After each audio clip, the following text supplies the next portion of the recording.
फोटोसपको भाग 2 मा तपाईहरुलाई स्वागत छ। तपाईहरुले यसरी क्यानभास रेडी गरिसकेपछि तपाईहरुले यहाँनेर तीनवटा कुरा चाहिँ मेनली बुझ्नुपर्ने हुन्छ। तपाईहरुलाई यहाँनेर दिएको यो माथि दिएको हुन्छ यहाँनेर फाइल मेनुहरु जस्तो यो सबै कुराहरु माथि यहाँनेर फाइल मेनु दिएको हुन्छ। यो माथि फाइल एडिट यस्तै गरी मेनुहरुको काम हुन्छ। यदि पहिल्यै तपाईहरुले यो मेनुहरुको बारेमा बुझ्नु भएको छ भने तपाईहरुलाई अलि सजिलो हुन्छ। यदि बुझ्नु भएको छैन भने पनि यो माथिको अप्सनलाई मेनु भनिन्छ र यो मुनि दिएको यो जुन रेड मैले लगाइरहेको छु यसलाई अप्सन बार भनेर बुझ्न सकिन्छ। र अप्सन बार पछि यहाँ तल एउटा प्रोजेक्ट 1 भनेर दिएको हुन्छ। यो चाहिँ तपाईले प्रोजेक्ट अघि हामीले लिएर आएको थियौ नि हो त्यस्तै प्रोजेक्ट 1 भनेर यहाँ दिएको हुन्छ। यसलाई ट्याब भनेर भनिन्छ। धेरैवटा भने ट्याब्स भनेर बुझ्न सकिन्छ। र यहाँनेर यता साइडमा दिएको यो अप्सन छ। यो अप्सनहरु चाहिँ टुल्सहरु भयो। हेर्नु है त यो अप्सनहरु भनेको चाहिँ टुलहरु भयो र तपाईहरुलाई टुल्स भनेर बुझ्न सकिन्छ। फोटोसपमा मेन काम गर्नको लागि चाहिने भागहरु यतापट्टि दिएको छ।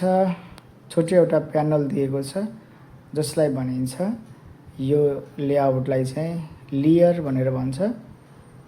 यो सबै कुराहरु चाहिँ तपाईहरुले यहाँनेर फोटोसपमा काम गर्दा चाहिँ सो हुनुपर्छ। जस्तै माथि दिएको यो अप्सन बार यो सबै कुराहरु ल्याउनको लागि अथवा यो टुल्सहरु ल्याउनको लागि विन्डोजमा गएर यहाँ तल एउटा लेयर भन्ने अप्सन हुन्छ। यहाँनेर हेर्नु है त विन्डोजमा जाने लेयर भन्ने अप्सनमा ओके गर्दिनु। यहाँबाट लेयर गायब हुन्छ। फेरि विन्डोजमा जान यहाँ माथि अप्सन भनेको छ। माथिको अप्सन गायब हुन्छ। त्यसपछि यहाँनेर दिएको छ टुल्स दिएको छ। ओके गर्यो भने टुल्स पनि गायब भयो। यसरी तपाईहरुले लेआउटमा काम गर्दाखेरि हटाउन सकिन्छ र लिएर आउनको लागि पुनः त्यही ठाउँमा गएर लिएर आउन सकिन्छ। यो तरिकाले हामीले काम गर्न पाइन्छ। यो भयो विन्डोमा गएर हामीले सो गर्ने कुराहरु लेयर प्रपर्टिजहरु र यो सबै कुराहरु सो गर्न सकिन्छ। हटाउन पनि सकियो लिएर आउन पनि सकियो। यो तरिकाले हामीले काम गर्न पाउँछौं। यो फोटोसपमा काम गर्दा चाहिँ यति कुरा चाहिँ तपाईहरुले जहिले पनि माइन्डमा सेट गरेर राख्नु होला। टुल्स अनिवार्य चाहियो।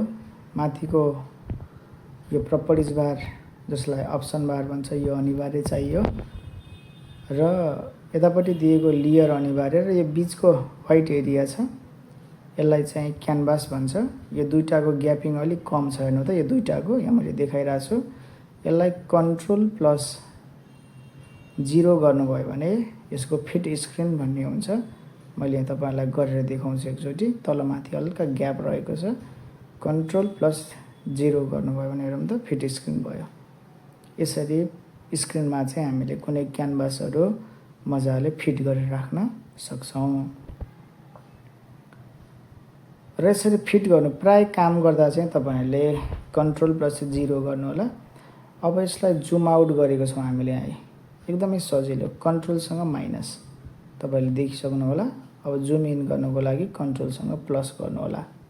Control minus control plus fit स्क्रिनको लागि त कन्ट्रोल 0 गर्नुभयो भने फेरि तपाईको यो फिट स्क्रिनमा आइहाल्छ। यसरी control minus control plus control 0 यसरी यो तीनवटा सर्टकट के तपाईले याद गर्नु होला।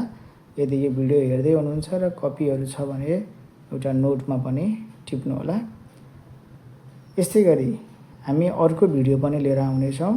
हामीलाई सब्स्क्राइब गर्नु होला। धन्यवाद।